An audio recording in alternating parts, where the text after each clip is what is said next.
अजमेर लेखिका मंच एवं सामाजिक सेवा संस्थान के तत्वावधान में भव्य पुरस्कार वितरण समारोह एवं साहित्य संगोष्ठी का आयोजन किया गया। नमन शिक्षा करेंगे मंच पर अभिनंदन करती हूँ।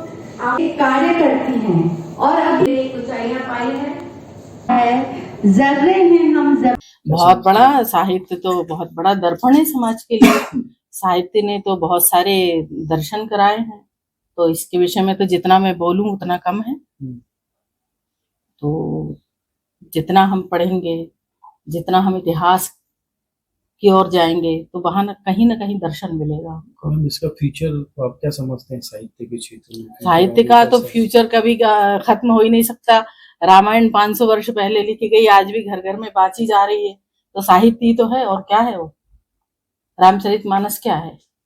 साहित्य है। इससे बड़ा साहित्य और क्या है? महाभारत क्या है?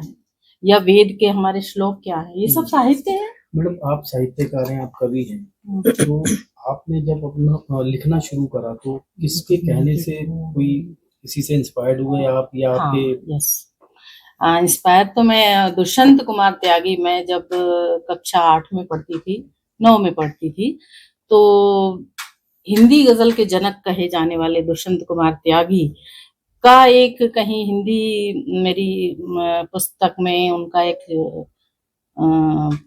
चैप्टर था, तो वो मैंने पढ़ा। और जो जिसकी व्याख्या करी थी हमारे गुरु थे हुकुमपाल सिंह विकल, वो अब इस दुनिया में नहीं रहे, वो भी बहुत सिद्ध कवि थे और हमारे शिक्षक थे। तो वो जब उसकी व्याख्या कर रहे थे, वो कुछ यूं कविता थी कि सुफनते ज्वार का आवेग मध्यम हो चला है, क्या भरोसा कांच का घट है, किसी दिन टूट जाए। तो जिंदगी का दर्शन था, जीवन का दर्शन था उसमें। तो वो मुझे वो पंक्तियां बहुत अंदर तक मेरे पहुंचती चली गई। और इसीलिए आपने पीएचडी भी दुष्यंत कुमार हाँ, मैंने पीएचडी भी दुष्यंत पर ही की है। फिर दुष्यंत जी नहीं, उस समय मैं दुष्यंत जी को नहीं जानती थी कि दुष्यंत कौन है, क्या है। वो तो मुझे अंतर्मन तक वो कविता पहुंची। लेकिन फिर जब मैंने एमए कर लिया तो मुझे उनके बहुत सारे शेर मैंने सभाओं में कोड होते देखे कि कल नुमाइश में मिला वो चीथड़े पहने हुए, मैंने पूछा नाम तो बुला के हिंदुस्तान हूँ। या फिर प्रेम पर भी उन्होंने बहुत अच्छा, दुष्यंत को लोग जानते हैं कि इन्होंने आम आदमी की पीड़ा को गाया, आम आदमी की पीड़ा को तो गाया ही गाया, लेकिन प्रेम पर भी बहुत अच्छा लिखा। कहीं उनका एक शेर है कि वो किसी रेल सी गुजरती है, मैं किसी पुल सा थरथराता हूँ। तो दुष्यंत जी ने प्रेम पर भी बहुत अच्छा लिखा है।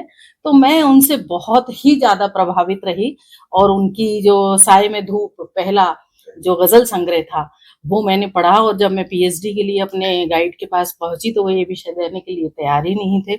मैंने कहा मुझे तो इसी विषय को लेना है, आप कैसे भी करके कुछ भी करिए। और बस वो मेरे भाग्य में था, तो ये विषय मुझे भविष्य में क्या योजना है आपकी? कुछ करने जा रहे हैं?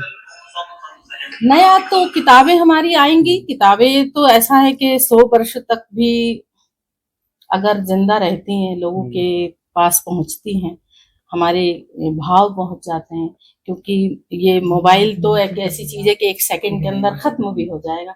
लेकिन मैं समझती हूँ जैसे हमारी पुरानी जाने कितने वर्षों पुरानी पांडुलिपियां आज भी मिल जाएंगी, कई संग्रहालयों में मिल जाती हैं।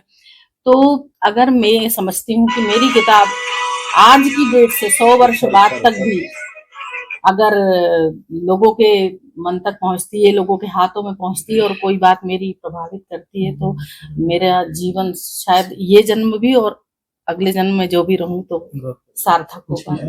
बहुत सुखद अनुभव है के आर्थिक अनुदान से आज अजमेर लेखिका मंच और सामाजिक सेवा संस्थान का डॉक्टर अरुणा माथुर कलम अवार्ड और पुरस्कार वितरण समारोह रहा।